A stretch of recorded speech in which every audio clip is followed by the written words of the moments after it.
Tiba-tiba, subhanallah, keren banget. Tadi sempat kukira foto dari pemandangan asli, bukan lukisan. Cuit akun @aglu. Tak mau kalah, akun @om pun mencuitkan pujiannya. Lukisannya beliau emang bagus banget, cantik, bener-bener manjain mata. Masih ada puluhan pujian senada terkait respon atas cuitan dari Ossi Dermawan, Wasekjen Partai Demokrat, melalui akun @ossidermawan di Twitter pada Sabtu 21 Mei 2022. Lukisan dengan view pemandangan dari Pulau Pancerdor di Pacitan adalah satu yang banyak mendapat pujian. Beneran bagus gak sih? Secara pribadi, seirama dengan masa kecil saya yang tak punya ide lain selain selalu membuat gambar pemandangan. Serius, gambar beliau mewakili saya. Saya sempat kagum dibuatnya. Saat pelajaran menggambar, lukisan yang selalu saya goreskan adalah gambar dua gunung. Dan di antara dua gunung itu selalu saya selipkan matahari yang terlihat malu-malu dengan latar sawah membentang di depannya.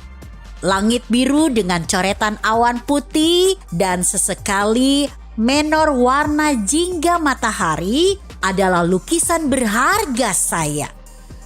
Mungkin dulu beliau sama seperti saya yang suka melukis pemandangan dalam rupa dua gunung dengan matahari dan sawahnya sebelum beliau mendapat guru yang tepat. Bisa jadi kini beliau memang sudah lebih expert dalam mencari inspirasi objek yang akan dilukisnya. Bukan gunung, tapi laut sebagai sama-sama pemandangan, namun dengan langit membentang, di mana keduanya memberi alasan dominan biru sebagai warna. Langit berwarna biru dengan birunya laut di pantai Pancerdor pada lukisan itu terlihat cukup realistis dengan maksud mengharu biru. Cukup tegas saat memberi pesan biru. Itu jelas sejalan dengan maksud beliau datang ke kota kelahirannya di Pacitan, Jawa Timur baru-baru ini saat menemani dua putranya. Tempo membungkusnya dengan tema Turun Gunung. Katanya sudah mau istirahat bukan? Senin 2 Mei 2022 saat Hari Raya Idul Fitri di Cikeas, dalam momen bertukar cerita antar keluarga, SBY memang sempat menyampaikan bahwa beliau saat ini ingin fokus menjadi pelukis dan mendedikasikan waktunya untuk berkarya. Namun pada Sabtu 21 Mei, hanya berjarak 20 hari dari Lebaran, dari rencana hanya ingin fokus menjadi pelukis, berita bahwa beliau turun gunung justru kembali kita dengar.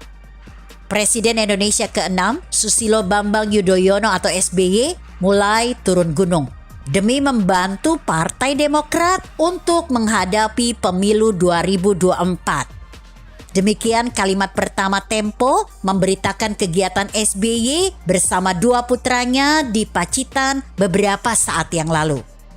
Bersama kedua anaknya, Ketua Umum Partai Demokrat AHY dan Ketua Fraksi Partai Demokrat Ibas, SBY menyapa masyarakat di Pacitan, Jawa Timur. Berdasarkan keterangan resmi dari Partai Demokrat, ketiganya disebut menyapa masyarakat di Pantai Soge, Pacitan. Masyarakat pun berkerumun. Mereka terlihat sangat ingin menyapa mantan orang nomor 1 di Indonesia tersebut. Bagi Presiden ke-6, Pacitan memiliki sejarah tersendiri karena merupakan tanah kelahirannya. Pada kesempatan itu, AHY dan Ibas sempat menemui warga di Watu Bale, Pacitan, Jawa Timur. Belusukan tersebut adalah sebagai salah satu cara petinggi Partai Demokrat mendekati masyarakat menuju pemilu 2024. Nggak tanggung-tanggung, Ibas dan AHY datang ke lokasi itu dengan menaiki mobil jeep wisata bak terbuka. Itu seperti dengan maksud agar kehadirannya menjadi terlihat, bukan? Dalam acara tersebut tak lupa mereka turut berbagi 1.000 paket sembako untuk masyarakat dan para pelaku UMKM. SBY tak diberitakan ikut Ibas dan AHY. Namun beliau melukis bersama anak-anak SD, SMP, dan SMA sePacitan di pantai Pancerdor, Pacitan, Jawa Timur. Tapi artinya tetap turun gunung kan?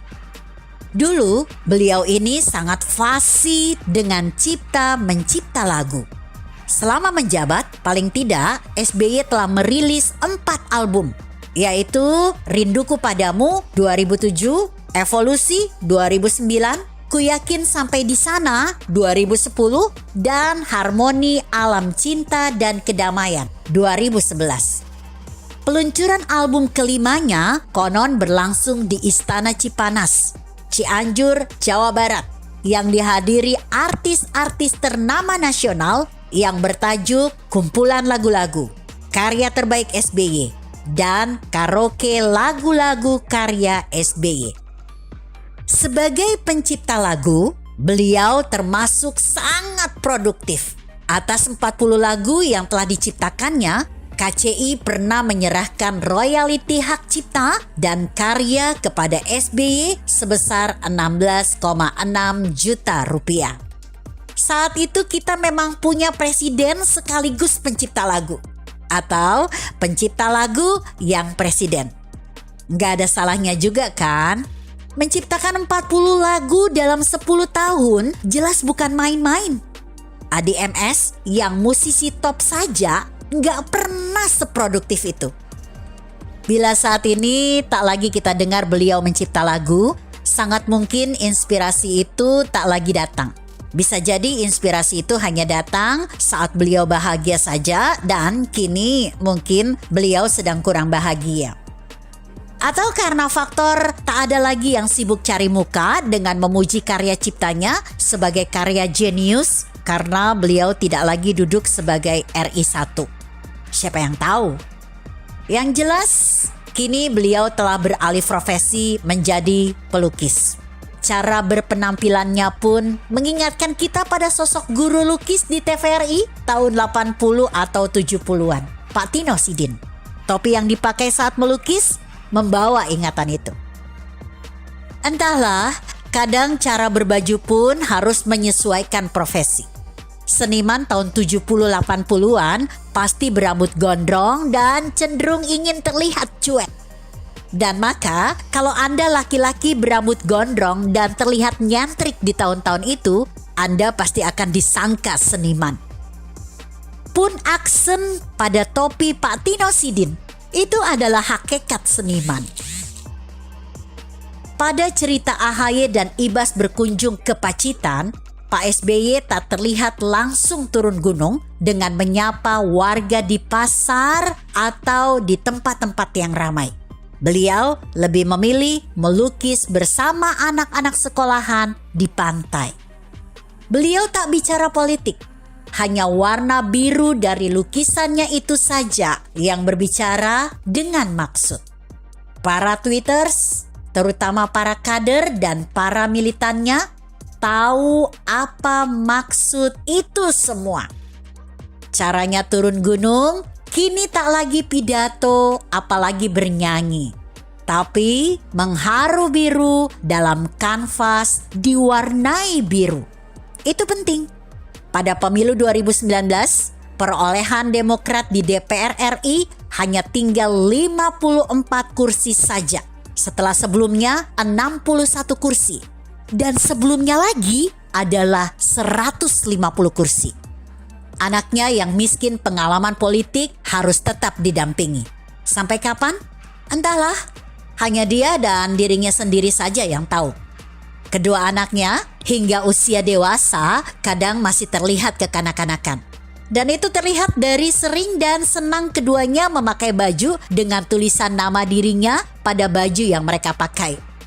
Bukan hanya itu, artis berkostum seperti Kapten Amerika bertopeng Spider-Man namun berwarna biru dan membawa tameng berwarna lambang partainya pun kini seolah dihadirkan menjadi ikon baru.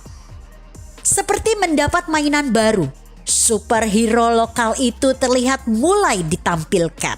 Agar terkesan lebih hebat dibanding dengan Kapten Amerika, bukan mustahil bila kelak tokoh superhero itu akan diberi nama Mayor Demokrat.